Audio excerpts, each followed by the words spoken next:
All right, Brandon, let's get into our Fast Five. These are 5 questions we like to ask every guest on our show to get our listeners motivated and moving on to the next steps. What advice would you give our investors trying to get started today? Don't just read and think you know it all. Get with somebody that, I talk about the ladder of success, somebody that's above the rung above you. Figure out a way to get their attention and to serve them. So if you got a bucket of something below you, grab it up, hand it to them. They grab that. Like, oh, that guy's bringing me something valuable. Now they'll grab you by the hand. They'll pull you up along the ladder of success with them. And then sometimes, maybe in the future, you may surpass them. But you got to go in and serve people the most and find somebody that's doing a little bit better than you and serve them. And then you'll get that wisdom. You'll learn that language and you'll surpass them eventually one day. Amen to that. That's a great way to establish a mentor-mentee relationship. A mentor does not have to be old and gray-haired. A mentor is someone that is simply one step in the ladder above you, and you're going to go give value to them. That way they want to encourage and help you on the way up. So a mentor basic needs are add value. You find a way to add value to them, they're going to add value to you. All right, number 2, do you have any YouTube or podcast shows that you would recommend to our listeners? Podcast shows, I like Matty A's Millionaire Mindcast. He does a lot about what's going on in the world each week with his accountant. YouTube shows, I like Rich Dad Poor Dad, Robert Kiyosaki. I like watching him. Just an older version of the guy that I read in the late '90s, and he's got so much more wisdom now than even he did back then. And to watch him punk out Grant Cardone on the show, like in a nice way, it was so awesome. If you just watch that guy, he's just first class everything. I like that guy. Yeah. He can be a little crass at times, but man, is he smart. He's one of my biggest influencers. I would consider him to be a mentor of mine because of his teachings and because of how I was able to implement the mindset teachings and the steadfast, like daily routine things that he teaches throughout all of his books that he's written. So that kind of leads us to our next question here. If you had to pick one book that you feel had the biggest impact on your life, what would it be? I like The Millionaire Next Door. I do live a nice life now, but if you saw me in real life, I don't have the nicest clothes. I don't drive the $150,000, $200,000 vehicle. Got a Jeep Rubicon.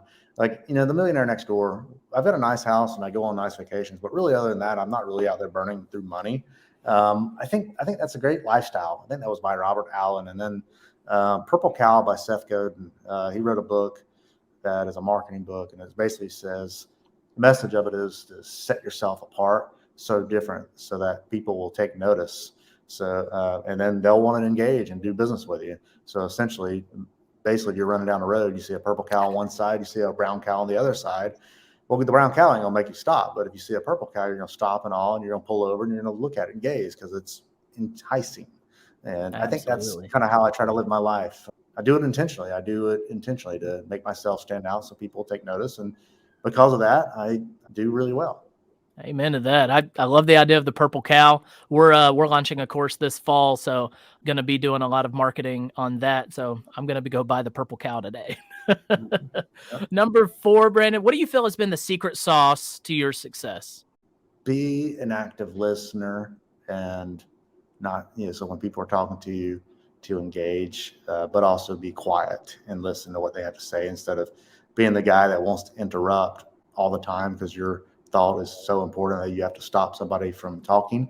I think I used to be like that, but some things had happened to me multiple times in a row during a period of a couple of years, and I realized how stupid I was looking in front of people, and then people were letting that get back to me through other people that I know, and I'm like, man, I thought over here thinking I'm a smart guy, but really it's the smart guy who is the person that is quiet and that listens the most.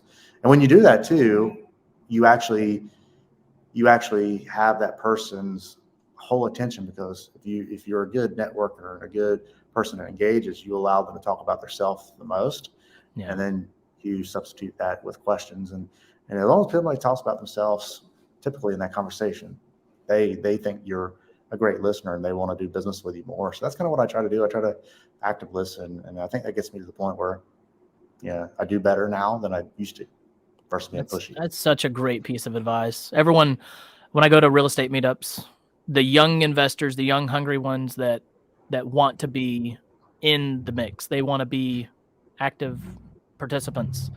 They feel like they might feel like they have to say something so that they can earn some type of, reputation to be there or some clout in some way.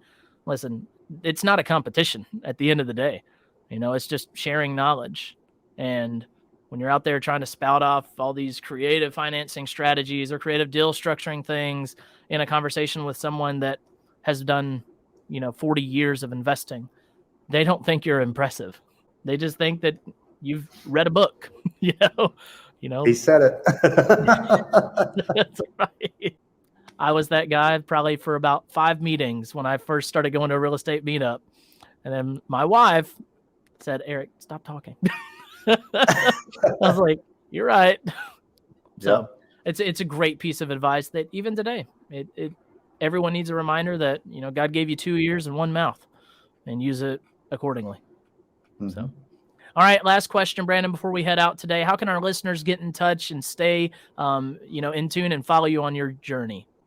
Like I said, we've been a light commercial and residential for 20 years, and I do a little bit of everything. If you want to learn short-term rentals, you can go to 5starstrsuccess.com. We do host short-term rental trainings a couple times a year. Right now, we don't have anything scheduled this year yet because I'm busy. SouthernHome Vacay.com is my hospitality brand. If you're looking for transactional lending, if you're a wholesaler and you need double close funding, and or if you want to just connect with me and talk to me about my fund, theliveoakcapital.com. Feel free to DM me. Most importantly, just reach out at Brandon G. Thompson on Instagram. And, I'm pretty typically busy. So if I don't get back to you for a couple of days, and just know I will get back to you. I get back with everybody personally. Awesome. Well, Brandon, thank you so much for being on our show today. I look forward to hearing what our listeners take from this conversation. I know I've taken a lot from it. So thank you for sharing. And I look forward to seeing you sometime down the road and maybe Whitesburg. We'll go to We go get a